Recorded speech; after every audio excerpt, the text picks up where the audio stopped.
మేషరాశి వారికి గత వారం మాదిరిగానే ఈ వారం కూడా చాలా అనుకూలమైనటువంటి ఫలితాలు గోచరిస్తూ ఉన్నాయి. గమనిస్తే గత 2 వారాలుగా సానుకూలమైనటువంటి వాతావరణం ఉంటుంది. ప్రత్యేకించి లాభస్థానముందు ఉన్నటువంటి రవిగ్రహం, బుధగ్రహం, శనేశ్వరుడు, 2వ స్థానముందు ఉన్న గురుడు, తృతీయ స్థానంలో ఉన్నటువంటి కుజుడు, అలాగే ఈ వారంలో చంద్రబలం కూడా ప్రధానంగా ఉండడం వల్ల దాదాపుగా 6 గ్రహాల తాలూకు శుభ ఫలితాలు ఈ రాశి వారికి కనబడుతూ ఉన్నాయి. ప్రత్యేకించి రాహు శుక్రులు 12వ స్థానముందు ఉన్నప్పటికీ కూడా స్థానచలనానికి సంబంధించినటువంటి విషయాలపైన, ఖర్చుకు సంబంధించినటువంటి విషయాలపైన ఈ గ్రహాలు ఎక్కువగా ప్రభావాన్ని చూపెడతాయి తప్పితే ఇన్ని గ్రహాల తాలూకు ఆనుకూల్యతల మధ్యలో ఆ 2 గ్రహాలు ప్రతికూలతలు ఇచ్చినా కూడా అవంతా ఇబ్బందికరంగా ఉండవు. ప్రత్యేకించి తృతీయమందు ఉన్నటువంటి కుజగ్రహం, అందులో రాస్యాధిపతి ఉపజయ స్థానంలో ఉండడం వల్ల అటు ఆరోగ్యానికి సంబంధించినటువంటి అభివృద్ధి ఉంటుంది. అలాగే ప్రత్యేకించి ఇష్టసిద్ధి సుఖావహ అన్నది శాస్త్రం. కుజుడు తృతీయమందు ఉండగా కొన్ని సాహసోపేతమైనటువంటి నిర్ణయాలు తీసుకుంటారు. ఎప్పటి నుండో ముందుకు వెళ్ళనటువంటి పనులన్నీ కూడా చేపడతారు. చాకచక్యంగా వాటిని ముందుకు తీసుకెళ్ళగలుగుతారు.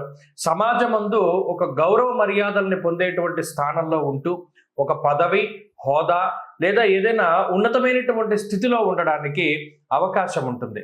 మిమ్మల్ని 10 మంది కూడా తలచుకోవడానికి వీలుగా మీరు చేసేటువంటి పనులన్నీ కూడా ఉంటాయి. అంతేగాక వృత్తి ఉద్యోగాలలో మీరు చేసినటువంటి కృషికి తగినటువంటి ప్రతిఫలం ఖచ్చితంగా అది బోనస్సో, ఇంక్రిమెంటో లేదా ఏదైనా సన్మాన సత్కార్యాల రూపంలో కూడా మీకు లభించడానికి అవకాశం ఉంటుంది.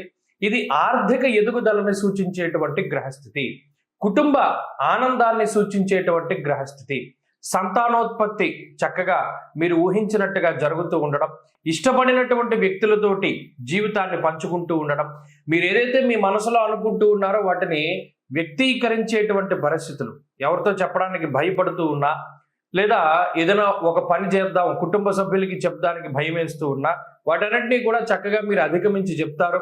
వారు కూడా మీరు చెప్పినటువంటి విషయాలను అంగీకరిస్తారు. తదనుగుణంగా జీవితంలో నచ్చినటువంటి పనులన్నీ కూడా జరుగుతూ ఉండేటువంటి కాలంగా ఈ కాలాన్ని చెప్పుకోవచ్చును. ఉద్యోగ వ్యాపారాల పరంగా అభివృద్ధి ఉన్నది, అలాగే కుటుంబ పరంగా అభివృద్ధి ఉన్నది. అన్నింటా కూడా ఈ గ్రహస్థితి ప్రత్యేకించి చదువుకునేటువంటి వాళ్ళలో ఒక పోటీతత్వాన్ని, పోటీ పరీక్షల్లో విజయాన్ని కూడా ఇది కలగజేస్తుంది. కాబట్టి మేషరాశి వారికి ఈ వారం చాలా అనుకూలత కనబడుతూ ఉన్నది. మరింత అనుకూలమైనటువంటి ఫలితాల కోసమై రాహుకాల సమయంలో అమ్మవారి ఆలయంలో దీపారాధన చేయడం చెప్పదగినటువంటి సూచన. అలాగే దేవీ ఖడ్గమాల స్తోత్రాన్ని ప్రతినిత్యం పారాయణ చేస్తే మంచి ఫలితాలు సిద్ధిస్తాయి.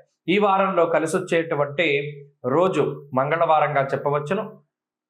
అలాగే ఈ వారంలో కలిసి వచ్చేటువంటి వర్ణము ఎరుపు, అదృష్ట సంఖ్య 2. తదుపరి వృషభ రాశి.